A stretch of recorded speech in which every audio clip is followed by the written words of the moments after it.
Hi guys, welcome to another beer review. I actually wasn't going to review a beer the night that I'm reviewing a beer, mainly because I'm really trying my hardest to slow down, he says, the night before having a session in Liverpool.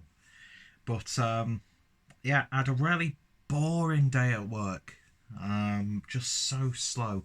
Good company though. Whilst I was there, but yeah, it was just really tedious at times.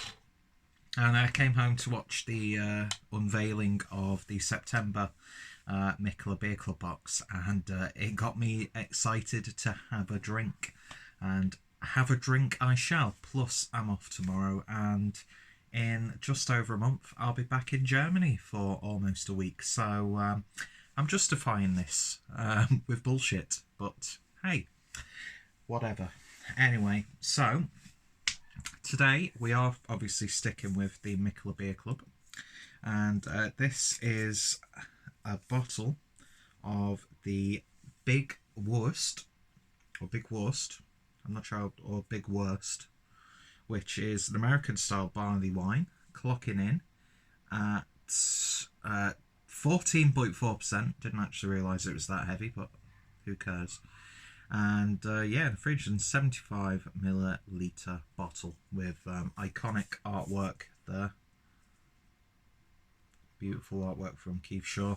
Beautifully presented as well, with nice golden foil around the neck and on the cap. Yeah, so the usual spiel whenever it comes to beers sourced from the Mikkeller Beer Club box. Link is down below to get yourself your own little discount on your beer club or beer mailbox.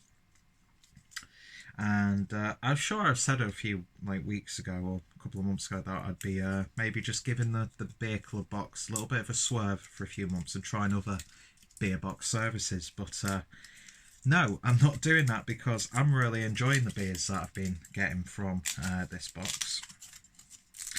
Even though there was a couple of beers in the last couple that just didn't really do much for me, but that's the look of the draw. But this upcoming box, which is probably going to already be released and you'll see reviews from that box beforehand, is looking pretty damn magical. And let's just say, thanks to Mikkeller, my Christmas stash is coming along nicely, even though I didn't really fully exploit that last time. Anyway, enough of me waffling on. Let's see what we get with this. Barley wines. I really enjoy barley wines, but I seldom buy barley wines for whatever reason. In fact, I can't even for the life of me remember what the last barley wine was that I drank, or where and how I got that barley wine. Do you know what I mean? It's just a style that I don't really gravitate to when I'm buying beer all that much, unless I know that I'm going to be celebrating something, or I'm in the mood to have something a little bit special to keep hold of. Because let's face it, it's all about sours and IPAs in terms of your go-to accessibility when you get to the bottle shops and things like that, which is a habit that I would really like to break, because I missed out on a hell of a lot of really high quality Belgian beers, and this glass is dirty. I'm not just talking about the outside's got crusty stuff on it. Anyway, it doesn't matter. And yeah, so I thought, fuck it, let's open this and see what we get. Going to be using my Overworks glass. I'm in my Dead Pony Club t-shirt. Very Brewdog centric in terms of my appearance. Although I was wearing my Cloudwater hoodie, so evens it out. But yeah, barley wines. I do find them wonderfully decadent when I do have them. And yet to really have a weak barley wine, to be honest. God, this glass is delicate. I'm so paranoid it's going to smash one day, because I've lost a few of my favourite glasses, including my Mikkeller Beer Club glass, which is a similar style to this. I love this wine glass sort of look, and I smashed my Dale one that looked like this. So now I've just got this big oversized Overworks one. But yeah, anyway, beer in a glass scent, and that's got a lovely sort of ruby cranberry look to it, with a bit of a copper look as well. nice sort of brown nuttiness. And beer poured with about 1 finger's worth of a very pale beige looking head. Beautiful clarity to it. You know, just looking absolutely stunning. It really, really is. So let's see what we get on the nose. Ooh. Big, sticky, fruity characters. Lovely, sweet, caramelized pastry. Even like a nice vanilla cookie. Victoria sponge batter. A little bit of earthiness there. There's a little bit of a, almost like a rocket herbal character coming through. Yeah, smells really damn nice. No detection at all of that ABV. A little bit porridgey. Ready brek with some sugar sprinkled on top and caramelised in the microwave. That's all. Very caramelised on the nose in many ways.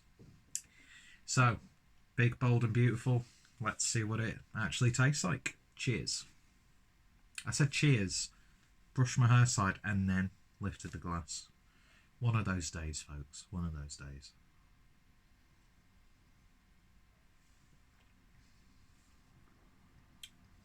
Wow.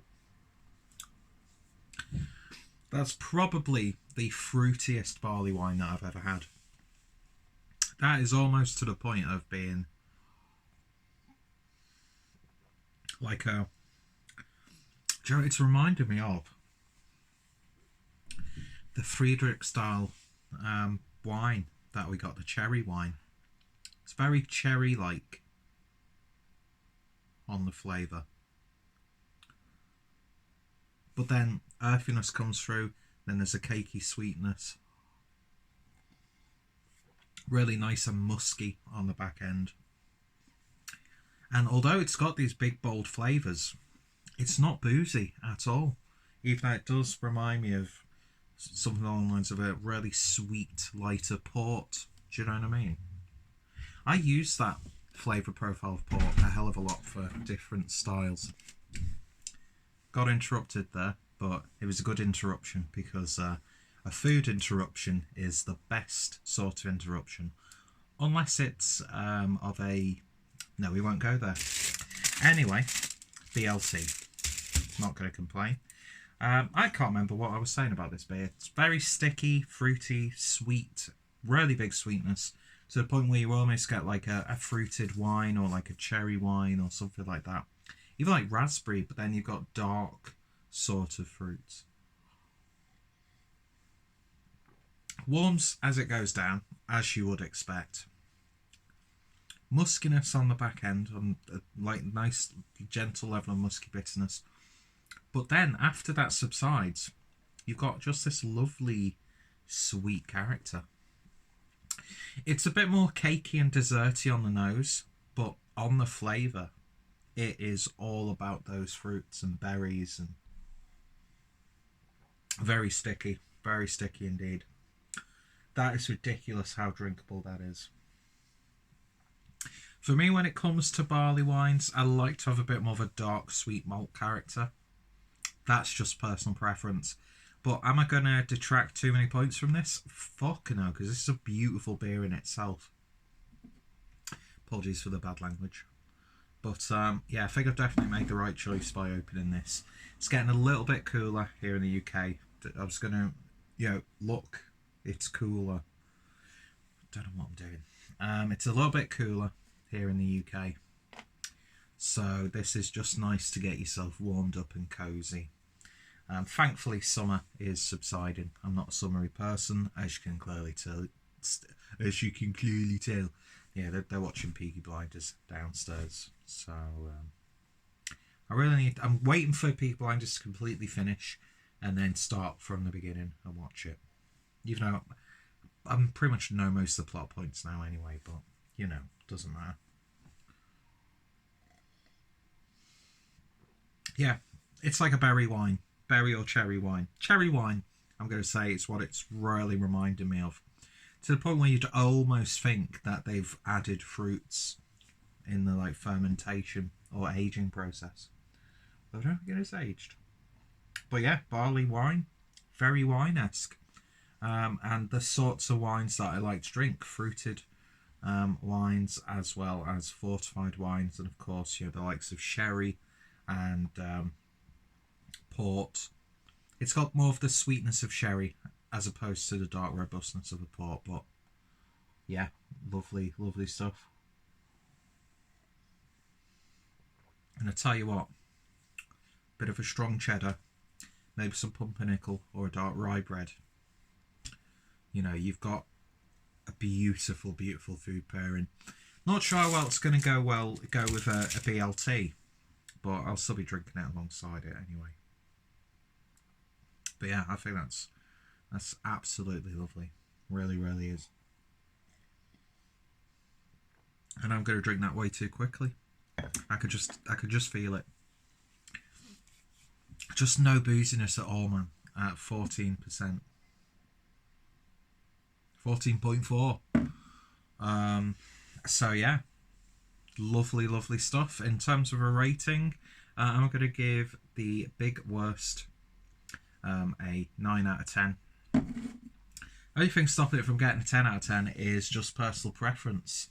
I'd like a bit more of a rich, dense cakiness to it, or like dark caramelized malt character. But caramelized fruits, berries, just the right amount of brownness, if that makes any sense. And I said I got a little bit of a herbal rocket character. You're not getting any of that on the flavour. But yeah, I like some level of muskiness to it, which is always appreciated. Such an odd flavour profile to enjoy, I find, but I'm not like most people. Don't you hate people who are like that? I don't think, I don't think like most people do. It's like, fuck off. Anyway, so if you've tried it or other versions, because I think when they do a new batch, they cross out different letters. And I think this is probably one of Mikkeller's most long-standing beers, I believe. Could be completely wrong. But yeah, I need to drink more barley wines because I do really, really enjoy them. I really, really do. And if you do like barley wines, then I think you're going to really enjoy it. If you like fruited, fortified wines, you're going to get a lot of enjoyment out of it for that as well. So yeah, that was my review of Big Worst American style barley wine. 9 out of 10. If you tried it, let me know your thoughts, opinions down below. Check out Mikkeller. Check out my Mikkeller playlist. Beautiful artwork once again from Keith Shaw. And yeah, if you're interested in any of the Mikkeller Beer Club or Beer Mail beers that I've covered over the past couple of years, use that referral link, get yourself a discount, and or share it with someone, because I'm a freeloader and I like getting discounts myself. So yeah, thanks for watching. I'm probably going to play Castlevania Lords of Shadows, even though I'm stuck on the first main boss, who's absolutely ridiculously hard to kill.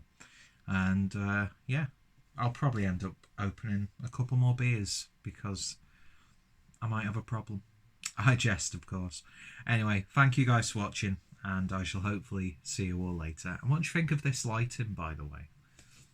It looks okay on the screen of my phone because it's much more compact and smaller, but I could imagine when you're watching this on full screen on a laptop, or if you connect to the TV, it's probably going to be a little bit grainy, but it's just a clueless drinker video. Anyway, cheers for watching, and I shall hopefully see you all later. Cheers. Stop winking, Peter, for